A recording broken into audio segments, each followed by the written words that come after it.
អាញាធរខណ្ឌពោធិ៍សែនជ័យប្រកាសបិទផ្សាយទិន្នន័យជាសាធារណៈនៅឯកសារនៃការវិនិច្ឆ័យនៅតំបន់ជ្វាលក្នុងសង្កាត់ចំចៅទី1ភ្នំពេញរដ្ឋបាលខណ្ឌពោធិ៍សែនជ័យបានរៀបចំពិធីបិទផ្សាយទិន្នន័យជាសាធារណៈនៅឯកសារនៃការវិនិច្ឆ័យស្ថិតនៅក្នុងតំបន់ជ្វាលបូរីរុងរឿងក្នុងភូមិទួលពងរសង្កាត់ចំចៅ1ខណ្ឌពោធិ៍សែនជ័យរាជធានីភ្នំពេញពិធីនោះបានប្រព្រឹត្តទៅនៅរសៀលថ្ងៃទី14ខែតុលាឆ្នាំ2025នេះដោយមានការអញ្ជើញចូលរួមពីលោកយិនគៀអភិបាលរងខណ្ឌតំណាងលោកសក់ច័ន្ទកញ្ញរិទ្ធអភិបាលខណ្ឌពោធិ៍សែនជ័យលោកប្លង់សីហៈប្រធានការិយាល័យរៀបចំដែនដីនគររូបនីយកម្មនិងសំណង់ភូមិបាលខណ្ឌពោធិ៍សែនជ័យលោកសំធាប្រធានការិយាល័យសេដ្ឋកិច្ចនិងអភិវឌ្ឍសហគមន៍និងមានការចូលរួមពីលោកកងវងចៅសង្កាត់ចំចៅទី1ព្រមទាំងមន្ត្រីរាជការជុំវិញខណ្ឌសង្កាត់ភូមិនិងប្រជាពលរដ្ឋជាច្រើនអ្នកផងដែរលោកប្លង់សីហៈបានថ្លែងថាតាំងនាមក្រុមវាលទី6នៃកម្មវិធីអនុវិស័យរដ្ឋបាលដីធ្លីរាជធានីភ្នំពេញនិងការិយាល័យដណូសភខណ្ឌពោធិ៍សែនជ័យខ្ញុំបាទមានសេចក្តីសោមនស្សរីករាយយ៉ាងក្រៃលែងនិងសូមថ្លែងអំណរគុណយ៉ាងជ្រាលជ្រៅបំផុតចំពោះវត្តមានអភិបាលខណ្ឌពោធិ៍សែនជ័យនិងលោកស្រីដែលបានអញ្ជើញចូលរួមក្នុងកម្មវិធីបិទផ្សាយទិន្នន័យជាសាធារណៈនៅឯកសារនៃការវិនិច្ឆ័យស្ថិតនៅទីតាំងតំបន់ជ្វាលក្នុងភូមិទួលពងរសង្កាត់ចំចៅទី1ខណ្ឌពោធិ៍សែនជ័យរាជធានីភ្នំពេញ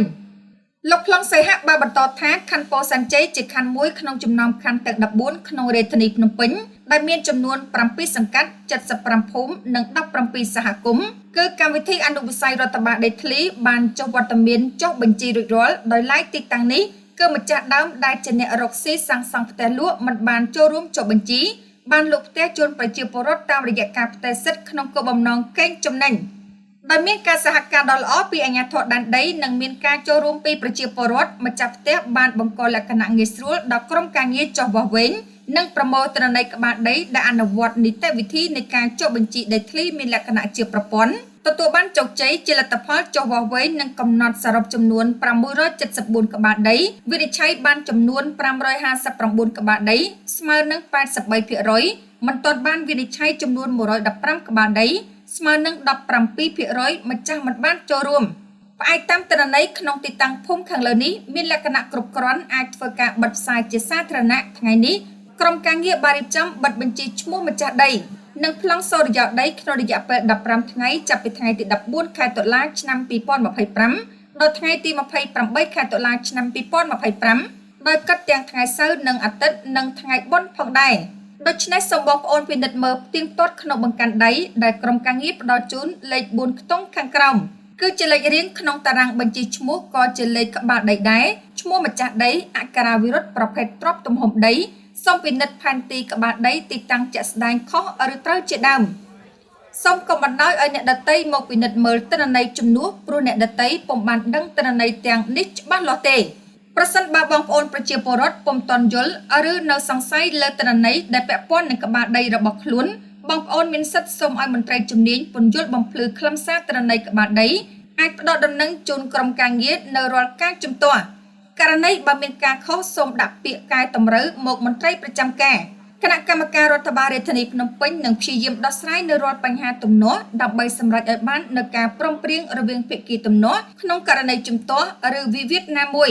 ដែលមិនអាចដោះស្រាយបានគណៈកម្មការនឹងបញ្ជូនសំណុំរឿងទំនាស់ដីនេះទៅគណៈកម្មការសូរិយោដីថ្នាក់ជាតិដើម្បីដោះស្រាយបន្តតាមនីតិវិធីសូរិយោដី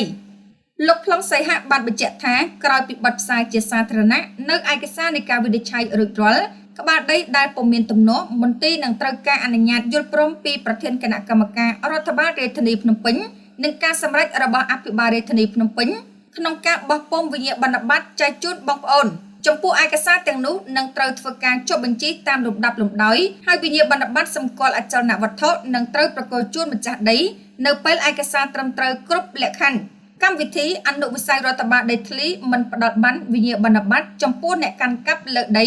ដែលស្ថិតលើដីសាធារណៈមានផ្លូវចិញ្ចើមផ្លូវប្រឡាយចំពោះប្រជាពលរដ្ឋណាដែលខកខានមិនបានចុះបញ្ជីអាចស្នើសុំចុះបញ្ជីបំពេញបន្ថែមដោយដាក់ពាក្យតាមច្រកចេញចូលតែមួយរបស់សាលារាជធានីភ្នំពេញ